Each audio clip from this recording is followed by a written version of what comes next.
తెలంగాణ రాష్ట్ర గిరిజన శక్తి రాష్ట్ర కమిటీ మరియు లంబాడి స్టూడెంట్స్ ఆర్గనైజేషన్ ఆధ్వర్యంలో ఈ యొక్క మీడియా సమావేశాన్ని నిర్వహించడం జరుగుతుంది. జవహర్లాల్ నెహ్రూ టెక్నాలజికల్ యూనివర్సిటీ హైదరాబాద్ సంబంధించి కొంతమంది విద్యార్థుల నుంచి డబ్బులు తీసుకొని పాస్ చేసిరనే అంశం మీద ఈనాడు పేపర్ జనవరి 22న ఒక కథనంని మీడియాలో రావడం జరిగింది. ఆ అంశం మీద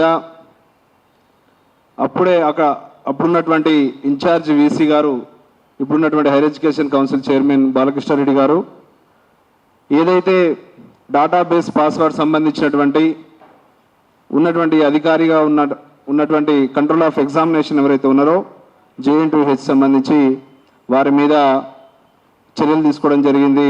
మళ్ళీ తనని డిపార్ట్మెంట్కి పంపడం జరిగింది. అయితే ఆ కమిటీ ఏదైతే వాస్తవాలు తెలవడానికి కోసం ఇన్ఛార్జ్ వీసీ గారు ఒక కమిటీని వేయడం జరిగింది. దానికి సంబంధించి ఇంతవరకు కూడా ఎలాంటి రిపోర్ట్ రాలేదు. రాకుండానే ఈ మధ్య కాలంలోనే ఒక యూట్యూబ్ ఛానల్కి సంబంధించినటువంటి ఒక ప్రజాప్రతినిధి ఉదయం తన మార్నింగ్ న్యూస్లో మాట్లాడుతూ అసలు డేటాబేస్ పాస్వర్డ్ సంబంధించినటువంటి కంట్రోల్ ఆఫ్ ఎగ్జామినేషన్ దగ్గర ఉండవు, డైరెక్టరేట్ ఆఫ్ యూనివర్సిటీ ఎగ్జామినేషన్ దగ్గర ఉంటాయి. ఆ డైరెక్టర్ ఆఫ్ ఎగ్జామినేషన్ ఎవరైతే ఉన్నారో వాళ్ళు రెడ్డి కులానికి సంబంధించినటువంటి అవాస్తవాలని ప్రసారం చేయడం జరిగింది. వాస్తవానికి డైరెక్టర్ ఆఫ్ అడ్మిషన్స్ JN2Hగా ఆ రోజున ST మహిళా ప్రొఫెసర్ ఉన్నారు. కానీ అబద్ధాలని అవాస్తవాలని ఒక ప్రజాప్రతినిధిగా ఉండి ఆ విధంగా ప్రచారం చేయడం అనేది దాన్ని కూడా మేము తీవ్రంగా ఖండిస్తూ ఉన్నాం. నిజంగా ఒక బీసీ మహిళకో ప్రొఫెసర్కో లేకుంటే ఇంకేమైనా SC ST BC సంబంధించినటువంటి ఎవరికి అన్యాయం జరిగినా ప్రజా సంఘాలుగా మేము ముందుండి కొట్లాడే వాళ్ళం. కానీ వాస్తవాలు తెలుసుకోకుండా పాస్వర్డ్స్ ఎవరి చేతిలో ఉంటాయి, తప్పేం జరిగింది, ఎవరికి బాధ్యత వహించాలి, ఎవరి మీద చర్యలు తీసుకోవాలనే అంశాల మీద కూడా కనీసంగా కూడా అవగాహన లేకుండా మాట్లాడడం జరిగింది. అదేవిధంగా మరి వీసీ గారు తర్వాత 2 నెలల కిందమే ఏదైతే కొత్తగా కిషన్ కుమార్ రెడ్డి గారని ఇవాళ JN2H సంబంధించినటువంటి పర్మనెంట్ వీసీ రావడం జరిగింది. మరి వారు ఏదైతే ఆ వ్యక్తి ప్రజాప్రతినిధి వెళ్ళి అక్కడ మరి ఏం మాట్లాడారో ఏం చేసిరో తెలియదు. కానీ మళ్ళీ సేమ్ పొజిషన్లో కంట్రోల్ ఆఫ్ ఎగ్జామినేషన్ ఎవరైతే ఇంతకుముందు ఉన్నటువంటి ఇన్ఛార్జ్ వీసీగా తీసేశారో వారినే మళ్ళీ కూడా తీసుకోవడం జరిగింది, రీఇన్స్టేట్ చేయడం జరిగింది. వాస్తవానికి అసలు అక్కడ జరిగినటువంటి ఏదైతే డైరెక్టరేట్ ఆఫ్ ఎగ్జామినేషన్లో కొంతమంది విద్యార్థులను ఏ విధంగా పాస్ చేసిరు, అసలు తప్పేవరిది, ఏం జరిగిందని ఇవాళ యూనివర్సిటీని ప్రతిష్టకు సంబంధించినటువంటి అంశం మీద కూడా ఇంతవరకు కూడా ఎలాంటి చర్యలు తీసుకోకుండా కమిటీ రిపోర్ట్ ఇవ్వకుండా మరి JN2H సంబంధించినటువంటి కొత్తగా వచ్చినటువంటి వీసీ గారు మరి ఏ విధంగా నిర్ణయం తీసుకున్నారో కూడా చెప్పాల్సినటువంటి అవసరం ఉంది. ఇదే అంశం మీద ఏదైతే ముఖ్య సలహాదారు గారు వేం నరేంద్ర రెడ్డి గారిని మననే కలిసి కూడా వారి యొక్క దృష్టికి తీసుకెళ్లడం జరిగింది. ఈ అంశం మొత్తం కూడా వివరించడం జరిగింది. అదేవిధంగా మా ST మహిళా ప్రొఫెసర్ జరిగినటువంటి అన్యాయం పైన జాతీయ ST కమిషన్ కూడా మేము ఫిర్యాదు చేయడం జరిగింది. రేపు పొద్దున ఈ అన్ని ఆధారాలతోని అసలు పాస్వర్డ్స్ ఎవరి చేతిలో ఉంటాయి, జరిగినటువంటి తప్పేంది, మరి ఎవరు బాధ్యత వహించాలి, ఎవరి మీద చర్యలు తీసుకోవాలనే అంశం మీద రాబోయే రోజుల్లో ఛాన్సలర్గా ఉన్నటువంటి గవర్నర్ గారిని కూడా కలుస్తాం ఖచ్చితంగా. ఇవన్నీ కూడా ముఖ్యంగా యూనివర్సిటీ JN2H అనే ఒక యూనివర్సిటీ ఇవాళ దేశంలోనే ప్రపంచంలోనే ఇవాళ ఎంతోమంది విద్యార్థులని మేధావులను తయారు చేసినటువంటి యూనివర్సిటీ. అలాంటి ఒక టెక్నాలజికల్ యూనివర్సిటీలో ఇంత పెద్ద పొరపాటు జరిగితే కనీసము ఎవరు చేసిరు, ఎందుకు చేసిరు, అసలు వాస్తవాలు ఏంది అని కూడా చదవకుండానే ఇవాళ లోపల ఏం నడుస్తుందో మరి అక్కడ ఉన్నటువంటి వీసీ గారు కూడా ఖచ్చితంగా దీని మీద వివరణ ఇవ్వాలి. అదేవిధంగా ఏదైతే SC ప్రొఫెసర్కి ST ప్రొఫెసర్ జరిగినటువంటి అన్యాయం మీద రాబోయే రోజుల్లో వారికి మేము అండగా ఉంటాము. ఖచ్చితంగా మా ప్రొఫెసర్లకు రావాల్సినటువంటి ప్రతిదీ కూడా మా హక్కుగా అక్కడ తీసుకోవాల్సినటువంటి అవసరం కూడా ఉన్నది. మరి ఎందుకు వీసీ గారు కఠినంగా SC ST ప్రొఫెసర్ల మీద వ్యవహరిస్తున్నారు కూడా దీని మీద కూడా వివరణ ఇవ్వాల్సిన అవసరం ఉన్నది. ఖచ్చితంగా ప్రజా సంఘాలుగా విద్యార్థి సంఘాలుగా ఒక యూనివర్సిటీ రెప్యుటేషన్ని కాపాడాల్సిన బాధ్యత మా మీద ఉన్నది. ఖచ్చితంగా ఆ రోజున ఏదైతే ఎగ్జామినేషన్ సంబంధించినటువంటి దాంట్లో ఏమైతే పొరపాట్లు జరిగినాయో ఖచ్చితంగా బయటికి రావాలి, వాళ్ళ మీద కఠినంగా చర్యలు తీసుకోవాలని చెప్పి కూడా డిమాండ్ చేస్తున్నాం. థ్యాంక్ యూ, ధన్యవాదాలు. నమస్కారం. ఎగ్జామినేషన్లో జరిగిన అవకతవకలు అంటే ఒక విద్యార్థులకు పాస్ కాని విద్యార్థులు కూడా పాస్ చేయడం, అది ఎగ్జామినేషన్ బ్రాంచ్ కంట్రోలర్ గారు దానికి పూర్తి బాధ్యత వహించాలి. ఆ బాధ్యతతోటి గతంలో ఉన్న ఇన్ఛార్జి వైస్ ఛాన్సలర్ ఇప్పుడున్న హైయర్ ఎడ్యుకేషన్ చైర్మన్ బాలకృష్ణారెడ్డి గారు ఇన్ఛార్జి వైస్ ఛాన్సలర్ ఉండే. అప్పుడు ఈ ఎగ్జామినేషన్ బ్రాంచ్లో చాలా తప్పులు జరిగినాయని ఆమెను అక్కడి నుంచి తొలగించడం జరిగింది. దాని తర్వాత కొంతమంది యూట్యూబర్స్ వాళ్ళ ప్రభుత్వంతో వాళ్ళ యొక్క కొంతమంది స్థానిక సంస్థలు ఉండొచ్చు కావచ్చు, వాళ్ళ యొక్క వచ్చి రావడం వల్ల ప్రెజర్ తోటి ఆమెను మళ్ళీ అదే స్థానంలో తీసుకోవడం ఇది చాలా బాధాకరమైన విషయం. ఎందుకంటే తప్పు ఎగ్జామినేషన్ బ్రాంచ్లో తప్పు చేసిన కంట్రోలర్లను తీసేయకుండా మళ్ళీ అదే స్థానంలో కొనసాగించడం వెనుక ఏదో దాగి ఉందని మాకు డౌట్ వస్తుంది. ఎందుకంటే అక్కడ ఉన్న ఎగ్జామినేషన్ కంట్రోలరు విద్యార్థుల దగ్గర డబ్బులు తీసుకొని 2 త్రిబుల్ విద్యార్థులను అదేవిధంగా 3 సిఎస్సి విద్యార్థులను పాస్ చేయడం జరిగింది. ఆ విషయం తెలవంగానే 22 జనవరి 2015 నాడు ఈనాడు పేపర్లు ఒక పెద్ద మెయిన్ పేపర్లు వచ్చిన తర్వాతనే ఆ రోజు ఉన్న ఇన్ఛార్జి వైస్ ఛాన్సలర్ బాలకృష్ణారెడ్డి ఆమెను అక్కడ నుంచి తీసేసి దాని మీద ఒక కమిటీ వేయడం జరిగింది. ఆ కమిటీ రిపోర్ట్ రాకుండా కూడా మళ్ళీ ఆమెను అదే స్థానంలో కొనసాగించడం, ఈ విషయం వెనుక ఏదో పెద్ద కుట్ర ఉందని మేము ఈరోజు విద్యార్థి సంఘాలుగా భావిస్తున్నాం. మేము ఒక్కడే ప్రభుత్వాన్ని కూడా అదేవిధంగా జేఎన్టీ వైస్ ఛాన్సలర్ గారికి, ఈరోజు జేఎన్టీ అంటే దేశంలో చాలా మంచి పేరున్న యూనివర్సిటీ, దాని రెప్యుటేషన్ను కాపాడాలి. మాలాంటి విద్యార్థులు ఎంతోమంది అక్కడ చదువుకొని ఈరోజు చాలా పెద్ద పెద్ద స్థాయిలో వివిధ దేశాల్లో స్థిరపడి ఉన్నారు. కాబట్టి ఈ రాష్ట్రంలో ఏ యూనివర్సిటీకి అన్యాయం జరిగినా, ఎక్కడేం అన్యాయం జరిగినా ఉస్మానియా యూనివర్సిటీ విద్యార్థులుగా అదేవిధంగా గిరిజన విద్యార్థులుగా మేమందరం ముందు వరుసలో ఉండి స్పందిస్తాం. వెంటనే రాష్ట్ర ప్రభుత్వం కావచ్చు, అదేవిధంగా ఉన్న వైస్ ఛాన్సలర్లు ఆ విషయంలో అక్కడ ఉన్న కంట్రోలర్ ఆఫ్ ఎగ్జామినేషన్లో ఏం జరిగింది, అక్కడ జరిగిన విషయాన్ని వెంటనే పునఃపరీక్షించి ఆ కమిటీలో ఉన్న రిపోర్ట్ను బయటపెట్టి ఆమెను ఆ స్థాయిని తీసేసి వేరేలకు నియమించాలని మేము విద్యార్థి సంఘాలుగా డిమాండ్ చేస్తున్నాం. అదేవిధంగా ఇక్కడ ఉన్న ముఖ్యమంత్రి ముఖ్య సలహాదారుడు వేం నరేందర్ రెడ్డి గారిని కూడా కలవడం జరిగింది. ఈ విషయంలో మేము కూడా ప్రిన్సిపల్ సెక్రటరీకి అదేవిధంగా higher education chairman vice chancellor కూడా నేను మాట్లాడతానని మాట ఇవ్వడం జరిగింది. లేని పక్షంలో ఇక్కడ ఎస్సీ ఎస్టీ బీసీ ఏ ప్రొఫెసర్కి అన్యాయం జరిగినా, ఎక్కడ ఏం అన్యాయం జరిగినా మేము ముందు వరుసలో స్పందిస్తాము. ఆ విషయంలో ఆమెను అక్కడి నుంచి తొలగించకపోతే రాబోయే రోజులలో రాష్ట్ర వ్యాప్తంగా అన్ని విద్యార్థి సంఘాలతో మాట్లాడి పెద్ద ఎత్తున ఉద్యమాన్ని కూడా మేము సిద్ధంగా ఉంటామని తెలియజేస్తూ, వెంటనే వైస్ ఛాన్సలర్ గారు స్పందించి ఈ విషయం మీద అక్కడ ఏమేమి జరిగిన విషయాలను వెంటనే స్పందించి అక్కడ యాక్షన్ తీసుకోవాలి. లేని పక్షంలో మేము విద్యార్థి సంఘాలుగా రాబోయే రోజుల పెద్ద ఎత్తున ఉద్యమాన్ని కూడా పూనుకుంటామని హెచ్చరిస్తున్నాం. Thank you. యూనివర్సిటీలో ఎగ్జామినేషన్ బ్రాంచ్లో జరిగిన అవకతవకలపై ఒక కమిటీ ఏర్పాటు చేయడం జరిగింది. కానీ కమిటీ రిపోర్ట్ ఇప్పటివరకు రావడం జరగలేదు. మేము విద్యార్థి సంఘాలుగా ప్రజా సంఘాలుగా మేము ఒకటే డిమాండ్ చేస్తున్నాం. ఏదైతే రాష్ట్రంలో దేశంలో ప్రతిష్టాత్మకంగా ఉన్న జేఎన్టీ యూనివర్సిటీలో ఎగ్జామినేషన్ బ్రాంచ్లో జరిగిన అవకతవకలపై తక్షణమే ఆ రిపోర్ట్ని బహిర్గతం చేసి ఎవరైతే తప్పు చేశారో, ఎవరైతే కంట్రోలర్ ఆఫ్ ఎగ్జామినేషన్ ఆధ్వర్యంలో పాస్వర్డ్స్ ఉంటాయో ఆ పాస్వర్డ్స్ ద్వారానే 3 విద్యార్థులను ఫెయిల్ అయిన విద్యార్థులను పాస్ చేయడం జరిగిందని దానికి సంబంధించిన పూర్తి సమాచారం మా దగ్గర ఉంది. ఆ సమాచారం యూనివర్సిటీ బహిర్గతం చేయాలి. తప్పు ఎవరైతే తప్పు చేశారో ఆ నిందితుల్ని శిక్షించాలి. ఎవరైతే తప్పు జరిగిందో తప్పుకు బాధ్యతగా ఉన్న ప్రొఫెసర్ అక్కడ ఉన్న కంట్రోలర్ని తప్పించి మళ్ళీ అదే స్థానంలో మరలా ఆ కంట్రోలర్ ఆఫ్ ఎగ్జామినేషన్ నియమించడం జరిగింది. దీని వెనకాల ఏ కుట్ర ఉన్నదో వీసీ గారు బహిర్గతం చేయాలి. బహిర్గతం చేయని సమక్షంలో జేఎన్టీ యూనివర్సిటీని మేము విద్యార్థి సంఘాలుగా ప్రజా సంఘాలుగా మేము ముట్టడి చేస్తాము. అలాగే ఎస్సీ ఎస్టీ బీసీ మైనార్టీ ప్రొఫెసర్లను విద్యార్థులకు అన్యాయం చేస్తే తక్షణమే యూనివర్సిటీలో మేము చేసే భవిష్యత్ కార్యాచరణ కూడా ప్రకటిస్తాము. గౌరవ రాష్ట్ర ప్రభుత్వానికి గౌరవ వైస్ ఛాన్సలర్ గారికి కోరేది ఒకటే, ఎగ్జామినేషన్ ఆఫ్ కంట్రోలర్లో జరిగిన అవకతవకలపై మీరు తక్షణమే ఒక నివేదికను సభ్య సమాజానికి తెలియాలి.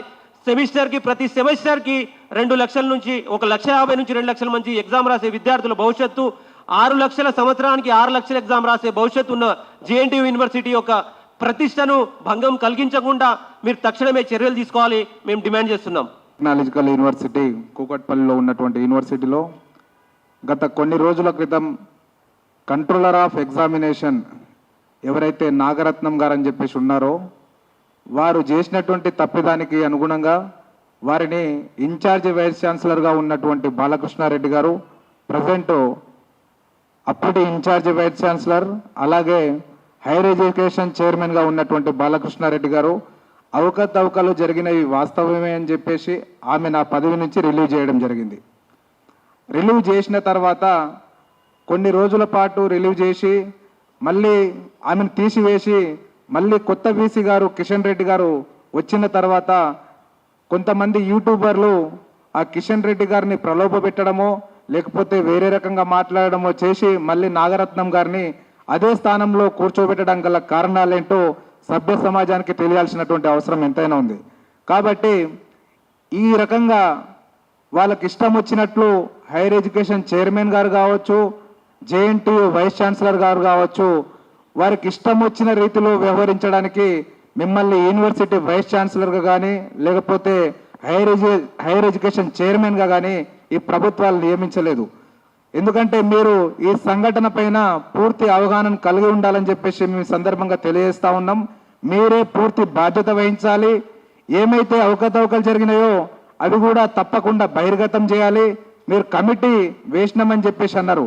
ఆ కమిటీ ఏం నిర్ణయించింది, ఆ కమిటీ యొక్క సిఫార్సులు ఏంటి, అసలు ఏం తెలియజేస్తుంది బయటకు అనేది కూడా బహిర్గతం చేయాలి సమాజానికి తెలిసే విధంగా. మేము జేఎన్టీహెచ్ వెబ్సైట్ నుంచి కూడా తీసుకున్నది క్లియర్ కట్గా కంట్రోలర్ ఆఫ్ ఎగ్జామినేషన్ చేతిలోనే పాస్వర్డ్స్ ఉంటాయి. ఆ ఎగ్జామ్కి సంబంధించినటువంటి రిజల్ట్ తెలియజేసే సందర్భంలో ఆ పాస్వర్డ్స్ అన్నీ కూడా కంట్రోలర్ ఆఫ్ ఎగ్జామినేషన్ చేతిలోనే ఉంటాయి. కాబట్టి దీనికి అన్నిటికీ ఈ రకంగా మార్కులు అధికంగా వేసి విద్యార్థులను పాస్ చేసే ఈ కుట్రలో తప్పకుండా కంట్రోలర్ ఆఫ్ ఎగ్జామినేషన్ యొక్క చేతులు ఉన్నాయని చెప్పేసి మేము భావిస్తున్నాం. తప్పకుండా అప్పుడు ఉన్నటువంటి ఇన్ఛార్జ్ వైస్ ఛాన్సలర్ గారు మీరు తప్పకుండా అప్పుడు జరిగినటువంటి సంఘటన గురించి వెంటనే సభ్య సమాజానికి తెలిసే విధంగా ఆ కమిటీ యొక్క నిర్ణయాన్ని తెలియజేయాలి. అదేవిధంగా ప్రస్తుతం ఉన్నటువంటి వైస్ ఛాన్సలర్ కిషన్ రెడ్డి గారు అంతకుముందు తీసివేసినటువంటి నాగరత్నం గారిని మళ్ళా అదే స్థానంలో కొనసాగించడం గల ఆంతర్యం ఏమిటనేది కూడా తెలియజేయాలి. ఈ రెండింటికి కూడా ప్రస్తుతం ఉన్నటువంటి హైయర్ ఎడ్యుకేషన్ చైర్మన్ మరియు ప్రస్తుతం జేఎన్టీహెచ్ వైస్ ఛాన్సలర్గా కొనసాగుతున్నటువంటి కిషన్ రెడ్డి గారు పూర్తి బాధ్యత వహించి మాకు విషయాన్ని తెలియజేయాలి సభ్య సమాజానికి తెలిసే విధంగా. లేని సందర్భంలో హైయర్ ఎడ్యుకేషన్ ముట్టడిని కూడా మేము వెనుకంజ వేయము. హైయర్ ఎడ్యుకేషన్ వెంటనే స్పందించి వారం రోజుల్లోగా ఈ యొక్క నిర్ణయాన్ని అసలు ఎందుకు తీసుకున్నారు, ఆమెను తీసేయడం గల కారణాలేంది, మళ్ళీ అదే స్థానంలో కొనసాగించడం గల కారణాలు ఏందనేది తెలియజేయాలి. హైయర్ ఎడ్యుకేషన్ చైర్మన్ గారు తెలియజేయాలి, వైస్ చైర్మన్ గారు తెలియజేయాలి. అదేవిధంగా జేఎన్టీహెచ్ వైస్ ఛాన్సలర్గా కొనసాగుతున్నటువంటి కిషన్ రెడ్డి గారు కూడా తెలియజేయాలి. లేని సందర్భంలో గిరిజన విద్యార్థి సంఘాలుగా లంబాడి స్టూడెంట్ ఆర్గనైజేషన్ కావచ్చు, గిరిజన శక్తి ఆర్గనైజేషన్ కావచ్చు, అదేవిధంగా రాష్ట్ర వ్యాప్తంగా ఉన్నటువంటి గిరిజన సంఘాలు, ఓఈజేఏసీ అందరి ఆధ్వర్యంలో తప్పకుండా మేము హైయర్ ఎడ్యుకేషన్ చైర్మన్ ముట్టడికి కూడా ప్రయత్నిస్తాము. అదేవిధంగా Jawaharlal Nehru technological university vice chancellor chamber ముట్టడి కూడా తప్పకుండా మేము ముందంజ వేస్తామని చెప్పి సందర్భంగా తెలియజేస్తా ఉన్నాం. తప్పకుండా మీరు నిజ నిర్ధారణ చేసి నిజాలను భయపెట్టాలి. లేని పక్షంలో మీ యొక్క నిద్రలో కూడా మీ యొక్క కళలో కూడా మేము వెంటాడతామని చెప్పి సందర్భంగా తెలియజేస్తూ ఈ అవకాశం ఇచ్చినందుకు మిత్రులకు ధన్యవాదాలు. సార్ 30 సంవత్సరాల క్రితమే మెకానికల్ డిపార్ట్మెంట్లో చేరడం అంటే చాలా అరుదైన విషయం. మన రాజ్యాంగబద్ధంగా యూనివర్సిటీలో మనం చెప్పేది ఏంటంటే ఒక అవకతవక జరిగినప్పుడు ఒక కమిటీ వేస్తారు. ఆ కమిటీ వేసినప్పుడు దాని యొక్క రిపోర్ట్ ఆధారంగా నిర్ణయించాలి. ఆ professor she work for 24 years, అంటే ఆ ప్రొఫెసర్ 24 సంవత్సరాలుగా పనిచేస్తున్నప్పుడు కూడా ఆమె పైన విచారణ అనేది చాలా కఠినంగా తీసుకొని మనం లోతుగా ఆలోచించి డిసిషన్ తీసుకోవాలి. కానీ కొంతమంది మీడియా మిత్రులు, కొంతమంది ప్రజాప్రతినిధులు భయాందోళనతో మరి వీసీ గారు ఏం చేశారు కానీ విత్ ఇన్ 2 daysలో ఆమెని డైరెక్టర్ ఆఫ్ ఎగ్జామినేషన్ కంట్రోల్ ఉన్న ఆమెని మళ్ళీ తీసుకెళ్లి సేమ్ మెకానికల్ బ్రాంచ్గా అపాయింట్ చేయడం అనేది చాలా బాధాకరమైన విషయం. ఆమె ఎక్స్పీరియన్స్ని గుర్తించలేదు. ఆమె ఇన్ని ఇయర్స్ సర్వ్ చేశారు యూనివర్సిటీలో, అది కూడా గుర్తించలేకపోయారు. కాబట్టి వీసీ గారిని వీఆర్ హంబల్లీ రిక్వెస్టింగ్, అంటే మా కార్యాచరణ ఇప్పటివరకు వేం నరేంద్ర రెడ్డి గారికి చెప్పడం జరిగింది.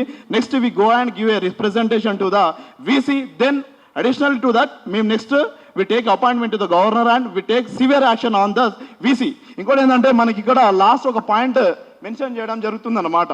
The decision given the fall impression that The tribal woman professor was fault and Mr. Professor Naratnam was innocent. However, in reality, all database passwords were under her control. And the issue originated from her and చెప్పేసి and despite the vice chancellor attended without verifying the facts and under political influence transferred her అనేది ఇక్కడ క్లారిటీగా maintain చేస్తుంది. మనకి ఇక్కడ అన్నోళ్ళు చెప్పినట్టు ఇంతకుముందు ఎగ్జామినేషన్ కొన్ని ప్రొసీజర్స్ ఉంటాయి. కాబట్టి మేము ఏమంటున్నామంటే కొంతమంది బెదిరింపులకి నువ్వు ఎలా కనీసం షీ వర్క్ ఫర్ 24 years అనేది ఆమెను మైండ్లో దృష్టిలో పెట్టకుండా ఒక ట్రైబల్ గిరిజన బిడ్డ 30 సంవత్సరాల క్రితమే she was mechanical student. Pass చేసినటువంటి ఎవిడెన్స్ క్లియర్గా వచ్చిన తర్వాత ఐదుగురు విద్యార్థులు ఫెయిల్ అయిన తర్వాత వాళ్ళని పాస్ చేసినట్టు ఎవిడెన్స్ వచ్చిన తర్వాత అప్పుడున్నటువంటి ఇన్ఛార్జ్ విసి గారు అసలు డేటాబేస్ పాస్వర్డ్స్ అనేటిది యూనివర్సిటీ రూల్స్ అండ్ రెగ్యులేషన్స్ ప్రకారము కంట్రోలర్ ఆఫ్ ఎగ్జామినేషన్ దగ్గర ఉంటాయి. కాబట్టి ఆ కంట్రోలర్ ఆఫ్ ఎగ్జామినేషన్ దగ్గర ఉండేటువంటి కాన్ఫిడెన్షియల్ పాస్వర్డ్స్ ఇంకోటి తీసుకోవడానికి అవకాశం లేదు. కాబట్టి ఆ విధంగా జరగడానికి కారణము కంట్రోలర్ ఆఫ్ ఎగ్జామినేషన్ అని చెప్పి ఆ రోజున ఇన్ఛార్జ్ విసి గారు తన మీద చర్యలు తీసుకొని పూర్తి వాస్తవాలు తెలిసిన తర్వాత మళ్ళీ ఇంకేమైనా చర్యలు తీసుకుందామని చెప్పి ఆ రోజున కమిటీ వేయడం జరిగింది. బాలకృష్ణారెడ్డి ఇన్ఛార్జ్ విసి ఉండే అప్పుడు. నాగరత్నం అనే ప్రొఫెసరు నాగరత్న తను కంట్రోల్ ఆఫ్ ఎగ్జామినేషన్గా ఉండేది. ఆ సంఘటన జరిగిన తర్వాత పేపర్లో పబ్లిష్ అయిన తర్వాత ఇది బాగుండదు, ఒక రెప్యుటేషన్ ఆర్గనైజేషన్ ఇలాంటి జరగవద్దని చెప్పి ఆయన ఒక చర్య తీసుకోవడం జరిగింది. ఆ నివేదిక కానీ ఆ రిపోర్ట్ కానీ ఇంతవరకు రాలేదు. దాని తర్వాత మొన్న రీసెంట్గా ఒక యూట్యూబ్ ఛానల్ అధినేత ఒక ప్రజాప్రతినిధి తన యొక్క న్యూస్లో ఒక బీసీ మహిళా ప్రొఫెసర్కి ఇట్లా అన్యాయం జరిగింది, అసలు పాస్వర్డ్స్ అనేది కంట్రోల్ ఆఫ్ ఎగ్జామినేషన్ దగ్గర ఉండవు, డైరెక్టరేట్ ఆఫ్ ఎగ్జామినేషన్ దగ్గర ఉంటాయి, డైరెక్టరేట్ ఆఫ్ ఎగ్జామినేషన్ ఒక రెడ్డి ప్రొఫెసర్ కాబట్టి ఈ విధంగా అన్యాయం జరుగుతుందని ప్రచారం చేయడం జరిగింది, చెప్పడం జరిగింది. ఇక్కడ మా అభ్యంతరం ఏంటంటే అక్కడ రెడ్డి ప్రొఫెసర్ లేరు, డైరెక్టర్ ఆఫ్ ఎగ్జామినేషన్ అక్కడ ఉంది ఎస్టీ మహిళా ప్రొఫెసర్. అదేవిధంగా అడిషనల్ కంట్రోలర్గా ఒక ఎస్సీ ప్రొఫెసర్ ఉండే సాహు ఛత్రపతి ప్రొఫెసర్, తను అడిషనల్ కంట్రోలర్గా ఉండే. కంట్రోలర్ ఆఫ్ ఎగ్జామినేషన్గా ఒక బీసీ మహిళా ప్రొఫెసర్గా ఉండే. జరిగినటువంటి తప్పిదంలో ఆయన ఈ విధంగా రెడ్లు మొత్తం ఇట్లా అని చెప్పి మాట్లాడి చేసి వీసీ దగ్గరికి వెళ్తున్నామని చెప్పి కూడా ఆయన మాట్లాడడం జరిగింది. మాకు మాట్లాడిన తర్వాత ఏం జరిగింది ఏందనే మనకు తెలియదు. కానీ సేమ్ పొజిషన్కి ప్రొఫెసర్ నాగరత్న గారు రీఇన్స్టేట్ అవ్వడం జరిగింది రీసెంట్గా. సో దాంట్లో భాగంగానే జరిగినటువంటి వాస్తవం ఏంది, వారి మీద చర్యలు తీసుకోకుండానే మళ్ళీ తీసుకోవడంలో కూడా ఆంతర్యమైంది. ఒక రకంగా ఆ విధంగా చేస్తే రేపు పొద్దున JNTUH మీద విద్యార్థులు కావచ్చు తల్లిదండ్రులు కావచ్చు నమ్మకం పోయేటువంటి అవకాశం ఉంటుంది. కాబట్టి యూనివర్సిటీని కాపాడే ఉద్దేశంతోనే మహేందర్ రెడ్డి గారిని కలిసినాం. అదేవిధంగా మా మహిళా ప్రొఫెసర్కి అన్యాయం జరిగిందని నేషనల్ ఎస్టీ కమిషన్కి ఫిర్యాదు చేసినాం. రాబోయే రోజుల్లో పూర్తి ఆధారాలతోని ఎవరి దగ్గర ఉంటాయి, ఎవరెవరికి మార్కులు కలిపి ఏ టైంలో కలిపారు, ఆ టైంలో కలిపినప్పుడు పాస్వర్డ్ చేంజ్ చేసినప్పుడు డైరెక్టర్ ఆఫ్ ఎగ్జామినేషన్ లీవ్లో ఉన్నారు. ఏదైతే జూన్లో ఈ సంఘటన జరిగింది, జూన్లో సంఘటన జరిగితే జనవరి రిజల్ట్స్లో బయటపడ్డది. జనవరి 22 ఈనాడు పేపర్ కథనం రాసింది, దాని ప్రకారం బయటకు వచ్చింది సమాజానికి. దాని జరిగినటువంటి పరిణామాలు ఇవన్నీ జరిగినాయి. కాబట్టి ఖచ్చితంగా ఎవరికి కూడా అన్యాయం జరగవద్దు. ఒక యూనివర్సిటీ కొత్తగా వచ్చినటువంటి వీసీ తనకు నచ్చిన వాళ్ళని ఆయా పొజిషన్లో పెట్టుకోవచ్చు, దాని మీద అభ్యంతరం తెలపట్లేదు. ఎవరినైనా తీయవచ్చు, కొత్తలను పెట్టుకోవచ్చు, అది ప్రతి యూనివర్సిటీలో జరుగుతుంది, JNTలో కూడా జరగవచ్చు. కానీ ఒక తప్పిదం జరిగిన తర్వాత ఆ విధంగా ఒక కాన్ఫిడెన్షియల్ సెక్షన్ ఎగ్జామినేషన్ అనేది ఒక 200 JNTకి సంబంధించినటువంటి 200 కాలేజీలు ప్రైవేట్ కళాశాలలు కాన్స్టిట్యూంట్ మన అనుబంధంగా ఉన్నటువంటి ఒక పెద్ద యూనివర్సిటీ, ఒక టెక్నికల్ యూనివర్సిటీ. సో ఎంతోమంది మేధావులను విద్యార్థులను తయారు చేసి జాతీయ స్థాయిలో అంతర్జాతీయ స్థాయిలో చాలామంది విద్యార్థులు మనం చూస్తూ ఉన్నాం. కాబట్టి అలాంటి ఒక గొప్ప యూనివర్సిటీలో ఇలాంటి తప్పిదాలు జరిగినప్పుడు వాస్తవాలు బయటికి రాకుండానే సేమ్ పొజిషన్లో మళ్ళీ రీఇన్స్టేట్ చేయడం వల్ల బయట సమాజంలో ఏ విధంగా మెసేజ్ పోతుంది అనేది మా యొక్క అభ్యంతరం. కాబట్టి దాని మీద పూర్తి నివేదిక పూర్తి రిపోర్ట్ వచ్చిన తర్వాతనే వేసారు. ఆ రోజున ఇన్ఛార్జ్ విసి గారు వేసారు, కానీ ఇంతవరకు అవి బహిర్గతం కాలేదు, వాస్తవాలు బయటికి రాలేదు.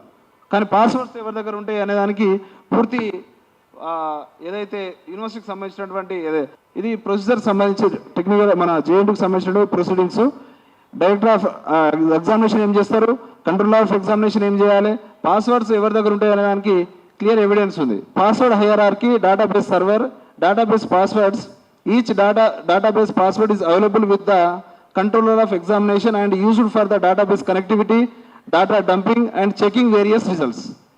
ఇది క్లియర్గా మీరు తయారు చేసింది కాదు, ఇది JN2H సంబంధించినటువంటి ఏదైతే యూనివర్సిటీకి సంబంధించినటువంటి రూల్స్ అండ్ రెగ్యులేషన్స్, ఆ పాస్వర్డ్స్ ఎవరి దగ్గర ఉంటాయి అనే దానికి ఇది ఎవిడెన్సు. కాబట్టి ఏదైతే తప్పు జరిగిందో ఆ తప్పుని చేసిన వాళ్ళ మీద చర్యలు తీసుకోవాలి, కానీ ఇలా మళ్ళీ తీసుకొచ్చి అక్కడ పెట్టడం వల్ల యూనివర్సిటీ ప్రతిష్ట భంగం కలిగేటువంటి అవకాశం ఉంది. కాబట్టి అలాంటి పొరపాట్లు మళ్ళీ జరగకుండా చూసుకోవాలి. అదేవిధంగా ఎవరైతే నిజంగా తప్పు చేసిన వాళ్ళని బాధ్యులుగా వాళ్ళ మీద చర్యలు తీసుకోవాలి. ఆ యూనివర్సిటీ యొక్క ప్రతిష్టను ముందుకు తీసుకెళ్లాలనే ఉద్దేశంతో మాత్రమే విద్యార్థి సంఘాలుగా, గిరిజన సంఘాలుగా మా ఒక మహిళా ప్రొఫెసర్కి అన్యాయం జరిగింది కాబట్టి ఒక ఎస్సీ ప్రొఫెసర్ కూడా అన్యాయం జరిగింది. ఆ రకంగా రాబోయే రోజుల్లో కూడా వీసీ గారికి కూడా హెచ్చరిస్తా ఉన్నాం. మరి గతంలో ఈయన రెక్టార్గా ఉన్నప్పుడు కూడా SC/ST విద్యార్థుల మీద చులకనగా మాట్లాడడం చేయడం వల్ల ఆయన మీద గతంలో అట్రాసిటీ కేసు కూడా నమోదైంది. సో ఇదంతా ఉంది కాబట్టి మరి ఎందుకు మీరు వచ్చిన తర్వాత మళ్ళీ SC/ST ప్రొఫెసర్లకు అన్యాయం ఎందుకు జరుగుతా ఉన్నదాన్ని కూడా మేము ప్రజా సంఘాలుగా ఖచ్చితంగా మా ప్రొఫెసర్లకు అండగా ఉంటాం. SC/ST BC మైనారిటీ ప్రొఫెసర్లకి అదైతే తప్పు జరిగిందో అది బయటికి రావాలి, ఎవరైతే తప్పు చేసారో వాళ్ళ మీద చర్యలు తీసుకోవాలి, యూనివర్సిటీని కాపాడాలనేదే మా యొక్క ముఖ్య ధ్యేయం. అయితే మా అలిగేషన్ ఏంటంటే అన్న, ఎవరైతే అంతకుముందు తప్పిదాలు చేసినారో పాస్వర్డ్స్ మార్చుకొని కంట్రోలర్ ఆఫ్ ఎగ్జామినేషన్ చేతిలో పాస్వర్డ్స్ ఉంటాయి, ఆ పాస్వర్డ్స్ మార్చి విద్యార్థులను పాస్ చేసిరు. ఈ తప్పిదం జరిగిందని యూనివర్సిటీకి తెలిసి వాళ్ళు ఒక కమిటీ వేసిరు. ఆ కమిటీ వేసి వాళ్ళ అంతర్గతంగానే వాళ్ళు సమస్యను పరిష్కారం చేసుకోరు. ఆ కమిటీ రిపోర్ట్ బహిర్గతం కాలే. ఆ కమిటీ రిపోర్ట్ని బహిర్గతం చేయాలి ఫస్ట్ పాయింట్. చేసిన తర్వాత తప్పిదం జరిగిందని చెప్పేసి తెలిసి కంట్రోలర్ ఆఫ్ ఎగ్జామినేషన్ని తీసివేసినారు. అక్కడి నుంచి ఎవరు తీసేసినారు? బాలకృష్ణారెడ్డి ఇన్ఛార్జ్ వైస్ ఛాన్సలర్ ఉండే. తీసేసిన తర్వాత మళ్ళీ రీసెంట్లీ కిషన్ రెడ్డి గారు వైస్ ఛాన్సలర్ అయిన తర్వాత మళ్ళీ అదే స్థానంలో ఎవరినైతే తీసేసినారో నాగరత్నం అని చెప్పేసి మేడం కంట్రోలర్ ఆఫ్ ఎగ్జామినేషన్ అంతకుముందు, మళ్ళీ ఆమెను అదే స్థానంలో ఇప్పుడు మళ్ళీ అపాయింట్ చేసినారు. సో అంతకుముందు అవకతవకలు చేసినటువంటి ఆమెను తీసుకొచ్చి మళ్ళీ అదే స్థానంలో కొనసాగించడం గల ఆంతర్యం ఏమిటి? ఈ ఆంతర్యం ఏమిటి? దీనిపైన అవకతవకలు చేసిందని చెప్పేసి హైయర్ ఎడ్యుకేషన్ చైర్మన్ బాలకృష్ణారెడ్డి గారికి తెలుసు. ఇప్పుడు ఆయన్నే కొనసాగుతున్నాడు. ఆయన కూడా స్పందించాలి. ఎందుకు ఆమెను మళ్ళీ అక్కడ తీసుకోవడం గల కారణం. మళ్ళీ కిషన్ రెడ్డి కూడా దీనిపైన వివరణ ఇవ్వాలి. JNTH వైస్ ఛాన్సలర్ వివరణ ఇచ్చిన తర్వాతనే ఆమెను కొనసాగించాలి. లేని పక్షంలో ఆమెను వెంటనే తీసివేయాలి అక్కడి నుంచి. నాగరత్నము ఆమె Nagaratna computer science of engineering department, ఆమె CSE కంట్రోలర్ ఆఫ్ ఎగ్జామినేషన్. ఆమె చేతిలోనే పాస్వర్డ్స్ అవన్నీ ఉంటాయి, మొత్తం ఎగ్జామినేషన్ సంబంధించింది. అది ఆ పాస్వర్డ్స్ అన్నీ ఆమె చేతిలో ఉంటాయని గల ప్రూఫ్స్ కూడా ఇక్కడ ఉన్నాయి. JNTH ప్రొసీజర్ ఉంటుంది కదా, డైరెక్టర్ ఆఫ్ ఎగ్జామినేషన్ ప్రొసీజర్. అందులో డైరెక్టర్ ఆఫ్ ఎగ్జామినేషన్ ఏం చేయాలి, కంట్రోలర్ ఆఫ్ ఎగ్జామినేషన్ ఏం చేయాలి, అడిషనల్ కంట్రోలర్ ఏం చేయాలనే ప్రూఫ్స్ కూడా ఇందులో ఉన్నాయి. మీకు ఇవి కూడా సమర్పిస్తాం. Please subscribe to the channel and download the Politicos app from the links in the description.